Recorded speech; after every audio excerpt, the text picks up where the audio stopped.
जीत आपकी, कामयाबी की ओर ले जाने वाली सीढ़ी। लेखक शिव खेड़ा। बुक टाइटल, जीतने वाले कोई अलग काम नहीं करते, वे हर काम अलग ढंग से करते हैं। अध्याय 1, पेज नंबर 1, नज़रिए का महत्व, सकारात्मक रुख अपनाएं। पेज नंबर 2, एक आदमी मेले में गुब्बारे बेचकर गुजर बसर करता था। उसके पास लाल, नीले, पीले, हरे और इसके अलावा कई रंगों के गुब्बारे थे।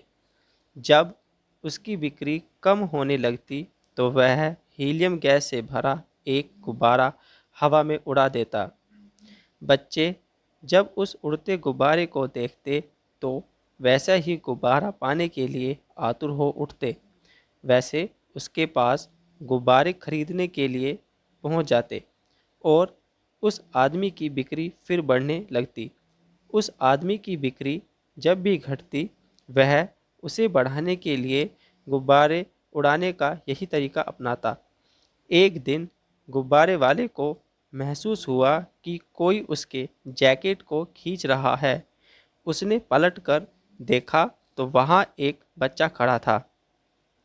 बच्चे ने उससे पूछा, अगर आप हवा में किसी काले गुब्बारे को छोड़ें तो क्या वह भी उड़ेगा?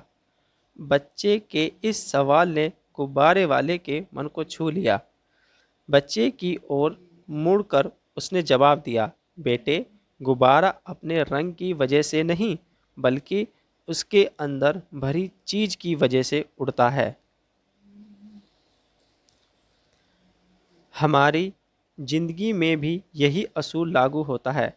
अहम चीज हमारी अंदरूनी शख्सियत है। हमारी अंदरूनी शख्सियत की वजह से हमारा जो नज़रिया बनता है वही हमें ऊपर उठाता है।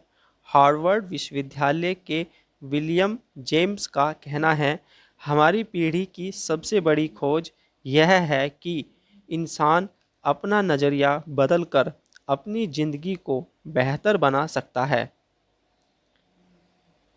हमारा नज़रिया हमें कामयाबी दिलाता है।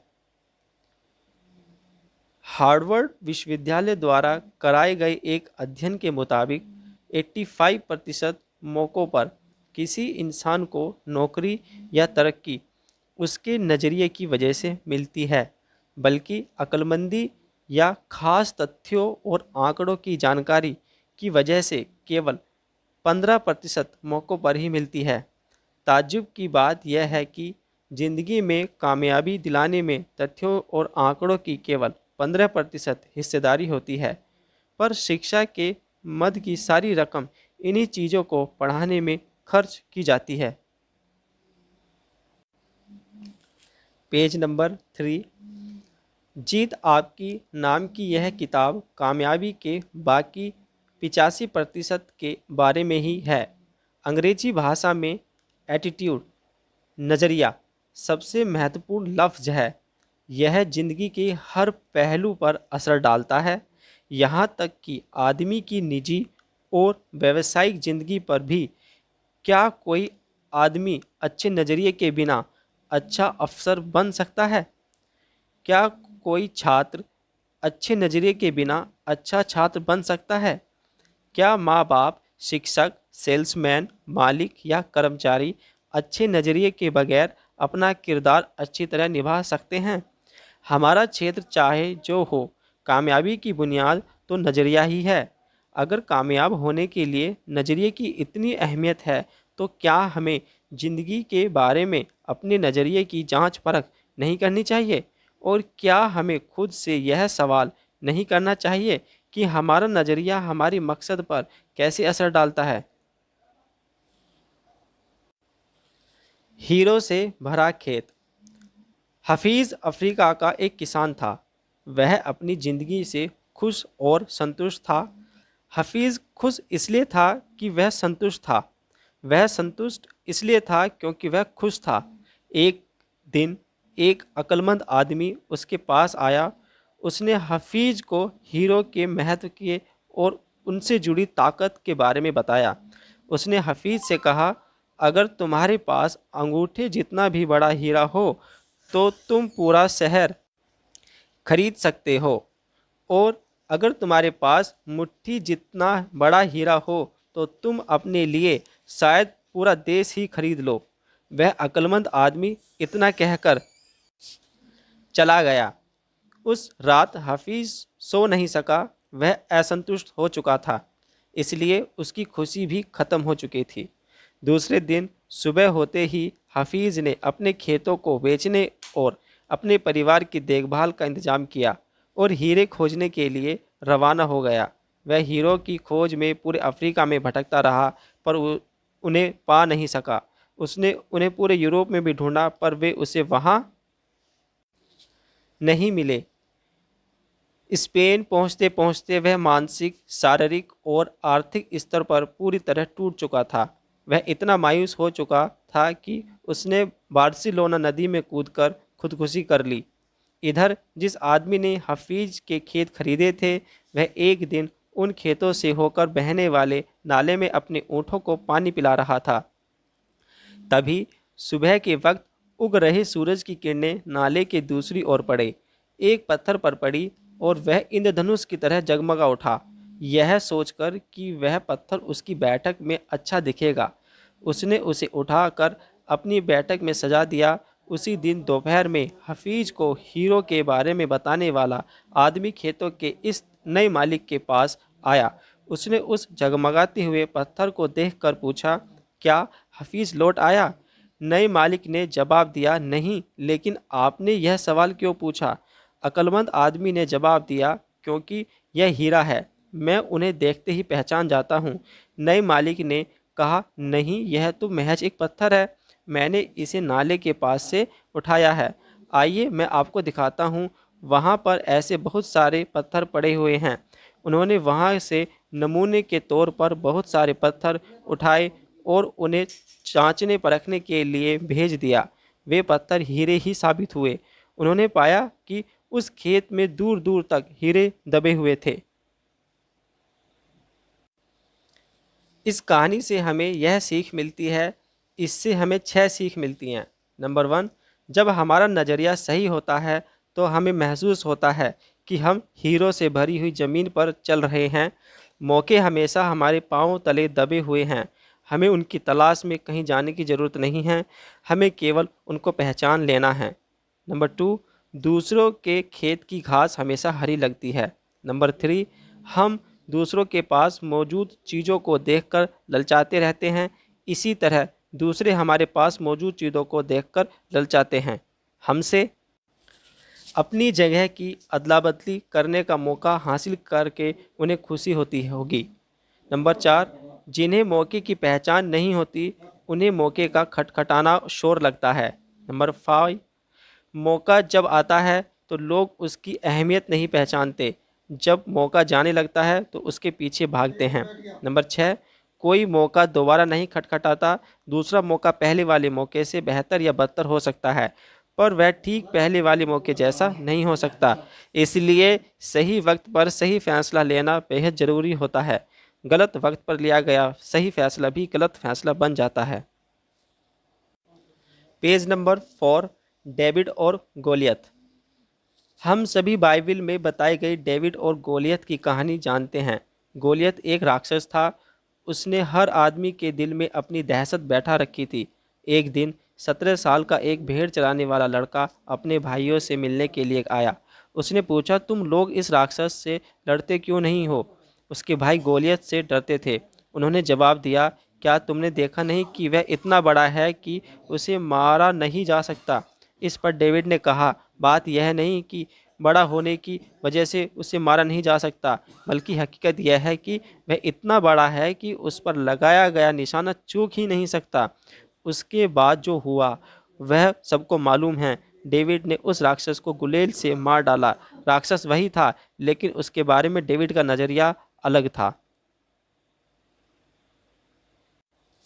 हम कामयाबी को कैसे देखते हैं, यह हमारे नज़रिए से तय होता है। आशावादी सोच वाले आदमी के लिए नज़रिया कामयाबी की सीढ़ी बन जाता है, दूसरी ओर निराशावादी सोच के आदमी के लिए यह रास्ते का रोड़ा बन जाता है।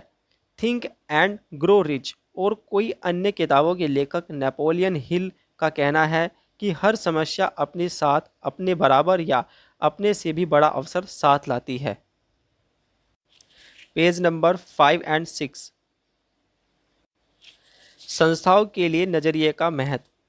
क्या आपको कभी इस बात पर हैरानी हुई है कि कुछ लोग, संस्थाएं या देश दूसरों के मुकाबले अधिक कामयाब क्यों होते हैं? इसमें कोई राज नहीं छिपा है। वे इसलिए कामयाब होते हैं कि वे दूसरों के मुकाबले अधिक असरदार ढंग से सोचते हैं और काम करते हैं। वे अपनी सबसे कीमती जायदाद यानी लोगों में निवेश करते हैं। मैंने दुनिया की कई बड़ी कॉरपोरेशन के आला अफसरों के से बात की और उनसे पूछा, अगर आपके पास जादू की छड़ी हो और आपको केवल एक ऐसी चीज़ बदलनी हो जिससे आपको तरक्की मिल जाए, साथ ही उत्पादकता और लाभ भी बढ़ जाए, तो आप किन चीज़ों को बदलना चाहोगे? सबका जवाब एक ही था। उनका कहना था कि वे अपने लोगों का नज़रिया बदलना चाहेंगे। नज़रिया बेहतर होने पर लोगों में टीम भावना बढ़ेगी, बराबरी सॉरी बर्बादी कम होगी और वे ज़्यादा वफादार होंगे। कुछ मिलाकर उनकी कंपनी में काम करने का बेहतर माहौल बन जाएगा। तजर्बा बताता है कि किसी भी व्यापार की सबसे कीमती पूंजी उससे जुड़े लोग होते हैं। पूंजी या औजारों से लोगों की कीमत अधिक होती है। बदकिस्मती से सबसे ज़्यादा मानव संसाधन ही व्यर्थ या बेकार चला जाता है। लोग आपकी सबसे बड़ी संपत्ति बन सकते हैं या सबसे बड़ा बोझ भी बन सकते हैं। TQP सारी खूबियों वाले लोग। बहुत सारे ट्रेनिंग प्रोग्राम जैसे कि कस्टमर सर्विस, सेलिंग स्किल्स और स्ट्रेटेजिक प्लानिंग के बाद मैं इस नतीजे पर पहुंचता हूं कि इनमें से ज़्यादातर कार्यक्रम काफ़ी अच्छे होते हैं, लेकिन इनके सामने एक बहुत बड़ी चुनौती है। इनमें से कोई भी तब तक कामयाब नहीं हो सकता जब तक उनकी बुनियाद सही न हो, और वह सही बुनियाद है TQP। यह TQP क्या है? इसका मतलब है टोटल क्वालिटी पीपल, यानी सारी खूबियों से भरे लोग, यानी वे लोग जो अच्छे चरित्र वाले, ईमानदार, नैतिक मूल्यों और सकारात्मक नज़रिए वाले लोग होते हैं। मुझे गलत न समझें, आपको दूसरे सारे प्रोग्रामों की ज़रूरत है, लेकिन वे तभी सफल होंगे जब आपकी नींव सही होगी, और वह नींव है TQP। उदाहरण के तौर पर, कुछ ग्राहक सेवा कार्यक्रमों में हिस्सेदारी करने वालों को प्लीज़ या थैंक यू कहना, मुस्कुराना और हाथ मिलाना सिखाया जाता है, लेकिन किसी आदमी में सेवा करने का जज्बा ही न हो तो वह कब तक मुस्कुरा सकता है? इसके अलावा लोग नकली मुस्कान को पहचान जाते हैं, और अगर मुस्कान सच्ची न हो तो उसे देखकर चिढ़ पैदा होती है।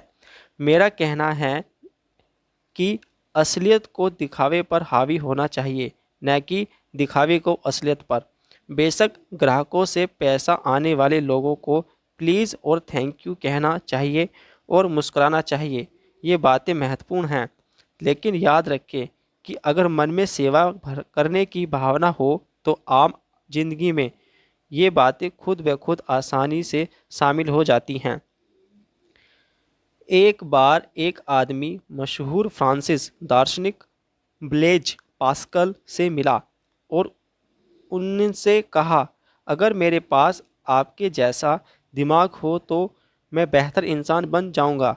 इस पर पास्कल ने जवाब दिया, बेहतर इंसान बनो, तुम्हारा दिमाग खुद ब खुद मेरा जैसा हो जाएगा।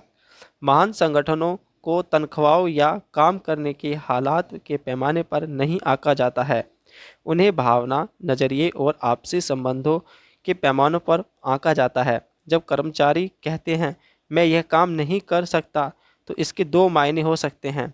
या तो उनका महत्व है कि उन्हें वह काम करने का तरीका मालूम नहीं है या फिर वे उस काम को करना नहीं चाहते।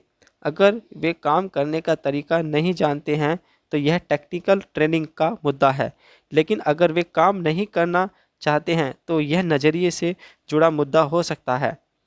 उन्हें उस काम की परवाह नहीं है, या वह नैतिकता का मुद्दा हो सकता है। वे मानते हैं कि उन्हें वह काम नहीं करना चाहिए। Page number 7 to 8। कैलगेरी टावर की ऊंचाई 190.8 मीटर है। उसका कुल वज़न 10,884 टन है। उसमें से 6,349 टन कुल वजन का लगभग 60% भाग वजन जमीन के अंदर है। इससे जाहिर होता है कि भव्य दिखने वाली कई इमारतों की नींव काफ़ी मजबूत होती है। जिस तरह किसी भव्य इमारत के टिके रहने के लिए उसकी नींव मजबूत होनी चाहिए, उसी तरह कामयाबी के टिके रहने के लिए भी मजबूत बुनियाद की ज़रूरत होती है, और कामयाबी की बुनियाद होती है नज़रिया। संपूर्णतावादी नज़रिया, अ होलिस्टिक अप्रोच। मैं संपूर्णतावादी नज़रिए में यकीन रखता हूँ। हम केवल हाथ, पाँव, आँख, कान, दिल और दिमाग नहीं, बल्कि एक संपूर्ण इंसान हैं। काम करने के लिए एक पूरा आदमी जाता है और काम करके एक पूरा आदमी लौटता है। घर की परेशानियां हमारे कामकाज पर और कामकाज से जुड़ी परेशानियां हमारी पारिवारिक जिंदगी पर असर डालती हैं। पारिवारिक समस्याओं की वजह से तनाव का शिकार होने पर हमारी उत्पादकता घट जाती है। इसी तरह कामकाज से जुड़ी परेशानियां न केवल हमारे परिवार बल्कि जिंदगी के हर पहलू पर असर डालती है। निजी पेशे से जुड़ी और सामाजिक समस्याएं एक दूसरे पर लाजमी तौर पर असर डालती हैं। आपके नज़रिए को तय करने वाले कारक, factors that determine your attitude. मैं आपसे कुछ सवाल पूछता हूँ। हम नज़रिए के साथ ही जन्म लेते हैं या उसे बड़ा होने पर विकसित करते हैं?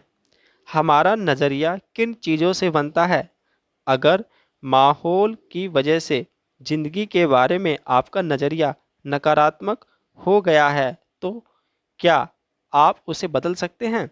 दरअसल हमारे नज़रिए का ज़्यादातर हिस्सा हमारी ज़िंदगी के शुरुआती सालों में ही बन जाता है। यह सच है कि हम अपने मिजाज की कुछ खासियतों के साथ पैदा होते हैं, लेकिन बाद में हमारा जो नज़रिया बनता है उसे ख़ास तौर से ये 3 चीज़ें तय करती हैं। नंबर 1 माहौल, नंबर 2 तजर्बा, नंबर 3 शिक्षा। इन्हें हम नज़रिए के 3 ईज़ कहते हैं सकते हैं। अब इन तीनों पर नज़र डालते हैं। नंबर 1 माहौल। माहौल में ये चीज़ें शामिल होती हैं: घर, अच्छा या बुरा असर; स्कूल, साथियों का दबाव; काम, मददगार या ज़रूरत से अधिक नुक्ताचीनी करने वाला सुपरवाइज़र; मीडिया, टेलीविज़न, अखबार, पत्रिकाएं, रेडियो, फिल्में; सांस्कृतिक पृष्ठभूमि, धार्मिक पृष्ठभूमि, परंपराएं और मान्यताएं; सामाजिक माहौल, राजनीतिक माहौल। ऊपर बताए गए सारे माहौल मिलकर हमारी तहजीब बनाते हैं। घर हो, संस्था हो या देश हो, अगर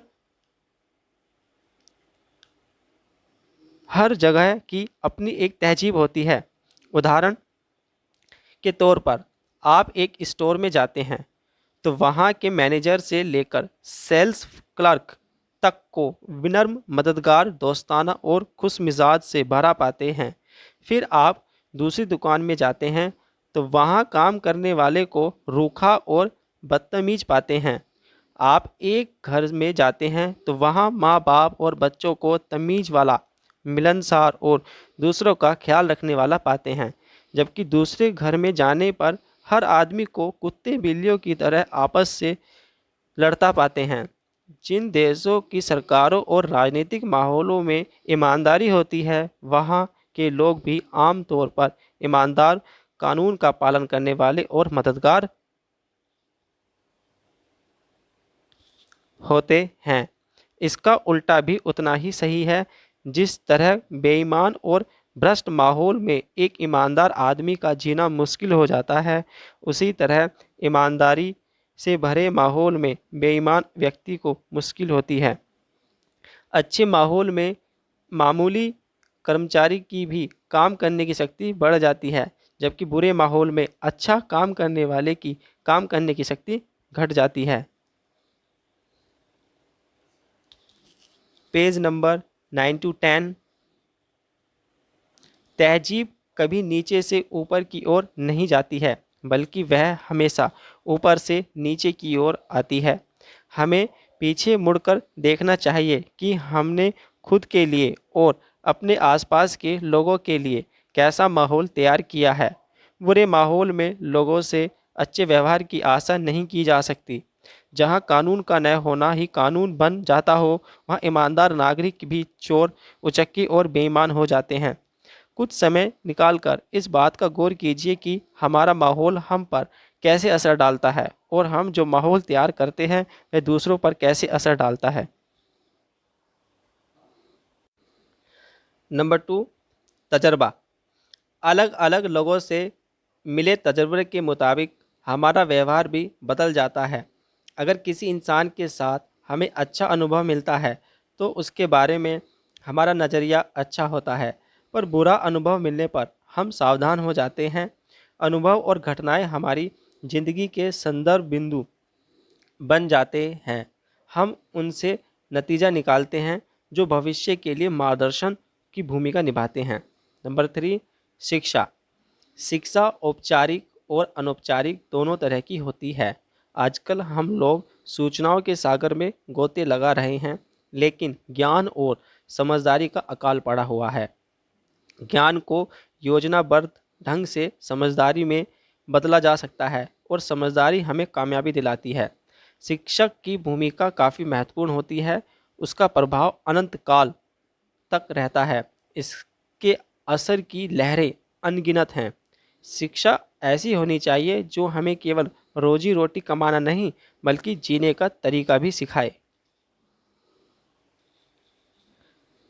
पेज नंबर 11। सकारात्मक नज़रिए वाले लोगों को कैसे पहचानें। How do you recognise people with a positive attitude.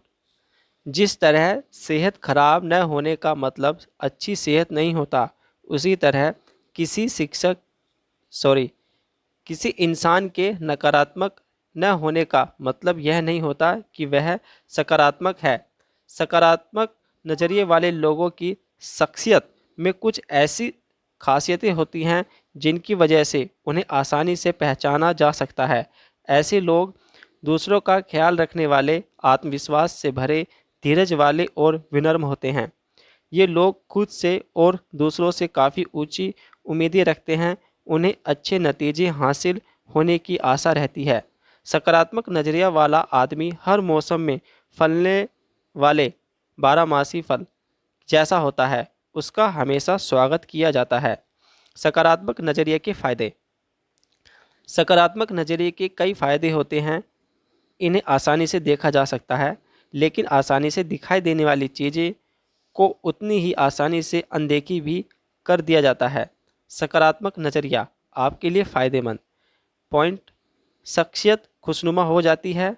Point, जोश पैदा होता है। पॉइंट, ज़िंदगी का आनंद बढ़ जाता है। पॉइंट, आपके अगल बगल के लोगों को प्रेरणा मिलती है। पॉइंट, आप समाज में महत्वपूर्ण योगदान देने वाले सदस्य और राष्ट्र की संपत्ति बन जाते हैं। संस्थाओं के लिए पॉइंट, उत्पादकता बढ़ जाती है। पॉइंट, टीम भावना बढ़ जाती है। पॉइंट, समस्याएं हल हो जाती हैं। पॉइंट, गुणवत्ता बढ़ जाती है। पॉइंट, माहौल आपके मुताबिक बनता है। पॉइंट, वफादारी बढ़ती है। पॉइंट, लाभ ज़्यादा मिलता है। पॉइंट, मालिक, कर्मचारी और ग्राहक के बीच बेहतर संबंध बनते हैं। पॉइंट, तनाव कम होता है। पेज नंबर 12, नकारात्मक नजरिए के नतीजे। The consequences of a negative attitude. जिंदगी की राह रुकावटों से भरी पड़ी है और अगर हमारा नज़रिया नकारात्मक हो तो अपने लिए सबसे बड़ी रुकावट हम खुद बन जाते हैं। नकारात्मक नज़रिया वाले लोगों के लिए दोस्ती, नौकरी, शादी और संबंधों को कायम रख पाना काफ़ी मुश्किल होता है। नकारात्मक नज़रिए की वजह से पॉइंट, संबंधों में कड़वाहट पड़ती है। पॉइंट, लोग नाराज़ रहते हैं। पॉइंट, ज़िंदगी बेमकसद हो जाती है। पॉइंट, सेहत खराब रहती है। पॉइंट, खुद के लिए और दूसरों के लिए तनाव बढ़ता है। नकारात्मक नज़रिए की वजह से घर और कामकाज की जगह का माहौल बिगड़ता जाता है। ऐसा आदमी समाज के लिए बोझ बन जाता है। ये लोग अपने नकारात्मक नज़रिए की छुआछूत रोग की तरह अपने आसपास के लोगों और आने वाली पीढ़ी तक फैला देते हैं। अपने नकारात्मक नज़रिए से वाकिफ़ होने के बावजूद हम उसे बदलते क्यों नहीं हैं? When we become aware of our negative attitude, why don't we change? इंसान का स्वभाव आमतौर पर बदलाव विरोधी होता है। हमें बदलाव तकलीफ दे लगता है। बदलाव का नतीजा अच्छा हो या बुरा, पर अक्सर इससे तनाव बढ़ता है। कई बार हम अपनी बुराइयों के साथ जीने में। Page number 13, continue. इतना आराम महसूस करते हैं कि बेहतरी के लिए होने वाले बदलावों को भी कबूल नहीं करना चाहते। हम बुरे ही बने रहना चाहते हैं। चार्ल्स डिकेंस ने एक ऐसे कैदी के बारे में लिखा है जो सालों तक एक काल कोठरी में कैद रहा। सज़ा काट लेने के बाद उसे आज़ाद कर दिया गया। उसे काल कोठरी से बाहर खुली धूप में लाया गया। उस आदमी ने अपने चारों ओर देखा। कुछ देर में ही वह अपनी इस नई आज़ादी से परेशान हो गया। उसने वापस काल कोठरी में जाने की इच्छा जाहिर की। वह आज़ादी और खुली दुनिया के बदलावों को कबूल करने के बजाय काल कोठरी, अंधेरे और हथकड़ियों में ही सुरक्षा और आराम महसूस कर रहा था, क्योंकि वह उन्हीं का आदी हो चुका था।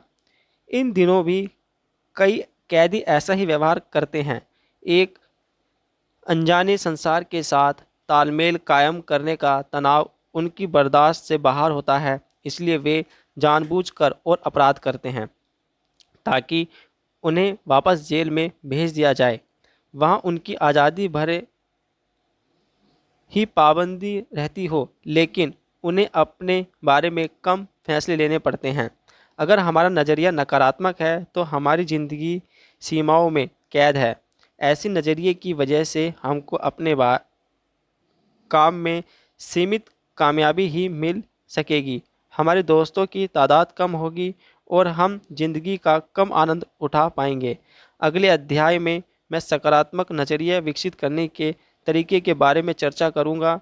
हो सकता है कि सकारात्मक नज़रिया विकसित करने के लिए हमको थोड़ा तनाव झेलना पड़े और बदलाव की वजह से अनिश्चितता की महसूस हो, पर यकीन हमें इनका लाभ मिलेगा।